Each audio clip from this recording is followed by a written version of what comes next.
আমাদের cousin click চ্যানেলের ছোট্ট একটা ব্লগে তোমাদের সবাইকে স্বাগত জানাই। কেমন কাটালে তোমরা সবাই সরস্বতী পূজা? এতদিন তো তোমরা বোনের ব্লগ দেখলে, আমার তো পৌষ পার্বণের পর থেকে আর কোনো ব্লগ করাই হয়নি, তাই ভাবলাম সরস্বতী পূজা একটা ব্লগ বানাই। পুজোর দিন সকাল সকাল উঠে আমি লেগে পড়ি পুজোর আয়োজন করতে।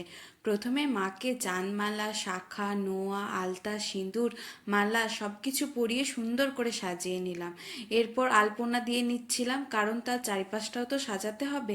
মাকে যে সিংহাসনে বসিয়েছি সেখানে কিন্তু আলপনা আগের দিনই দিয়ে রেখেছিলাম, আর ওই সিংহাসনের মধ্যে আমাদের সমস্ত পুজোর জিনিসগুলো থাকে, তাই মাকে বসিয়েছি বলে ওখানটা খালি করেছি, তাই সব কিছু ছড়িয়ে ছিটিয়ে রয়েছে।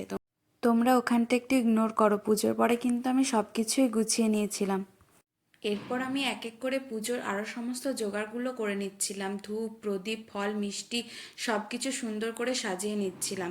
ভেবেছিলাম শাড়ি পরে অঞ্জলি দেব, সব কিছু গুছিয়ে নেওয়ার পরেই শাড়িটা পরতাম, কিন্তু গুছিয়ে উঠতেই দেখি পুরোহিত মশাই চলে আসে, তাই আমরা আর শাড়ি পরে অঞ্জলি দেওয়া হয়ে ওঠেনি।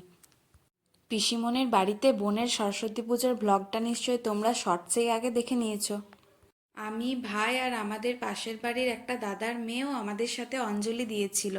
ভাই আরও ক্যামেরায় আসতে চায় না, এমনিতেও ভাই আমাদের ক্যামেরার পেছনে সব কিছুই হেল্প করে, কিন্তু ক্যামেরার সামনেও আসবেই না। তারপর সব কিছু রেডি করার পর পুরোহিত মশাই চলে আসে, পুজো শুরু করে।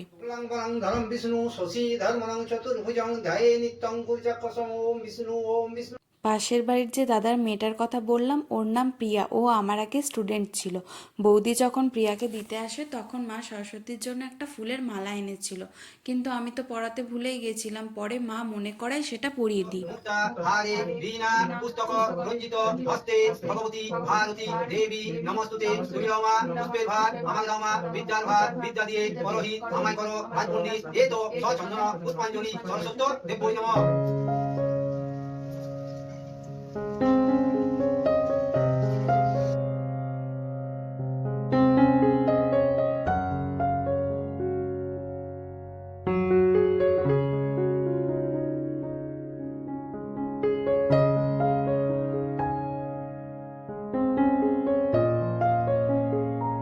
এরপর পুজো হয়ে গেলে প্রসাদ খেয়ে আমি মায়ের রান্নাতে একটু হেল্প করছিলাম। এই দিন তো অনেক রান্না বান্না থাকে, তবে আমি বেশিক্ষণ হেল্প করতে পারিনি, শুধু মাছগুলোই ভেজে দিয়েছিলাম। মাছ ভাজতে ভাজতে তো দুবার উনুনটা চেঞ্জ করতে হয়েছিল, কারণ প্রথমে ছোট উনুনটাই করছিলাম, ওটাতে তো আগুনের তাপটা উঠছিলই না, তাই মাছগুলো ভাজাই হচ্ছিল না। এরপর বাপি উনুনটা আরেকবার চেঞ্জ করে দেয়, আর কড়াইটাতে অনেকটা তেল ছিল, তো আমি নামাতে ভয় করছিলাম, ওই জন্য মা কড়াইয়ের তেলটা নামিয়ে দেয়। এরপর আমি এক এক করে সব মাছগুলো ভেজে নিয়েছিলাম। আমি একটু কম করে দিচ্ছি, বেশি হয়ে যাচ্ছে।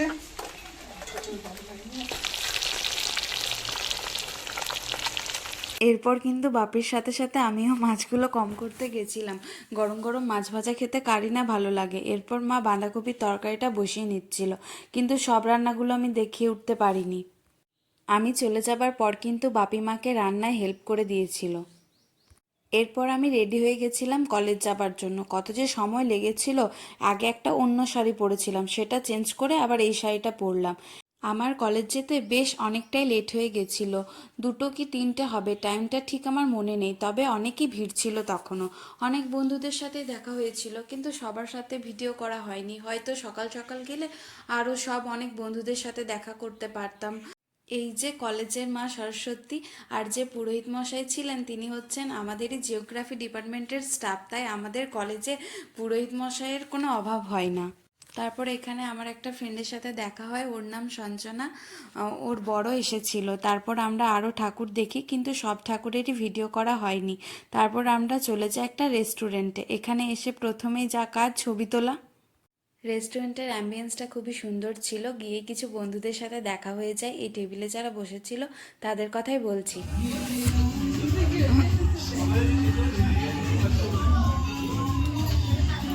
রেস্টুরেন্টটা রানীগঞ্জে নতুন খুলেছে, তাই আমিও প্রথমবারই গেছিলাম। আমরা স্টার্টারে অর্ডার করেছিলাম চিকেন ললিপপ, আর মেন কোর্সে ছিল তন্দুরি নান আর মাশরুম চিল্লি। চিকেন ললিপপটা আমার খুব ফেভারিট একটা স্টার্টার, তাই ওটাই অর্ডার করেছিলাম, কিন্তু খেতে কিন্তু অতটাও ভালো ছিল না। বাকি দুটো ঠিকই ছিল, নেক্সট টাইম থেকে এলে আর চিকেন ললিপপটা অর্ডার করব না। বেশ অনেক দিন পরে বন্ধুদের সাথে দেখা হলো, রেস্টুরেন্টে খাওয়া দাওয়া করলাম, খুব ভালো লাগলো।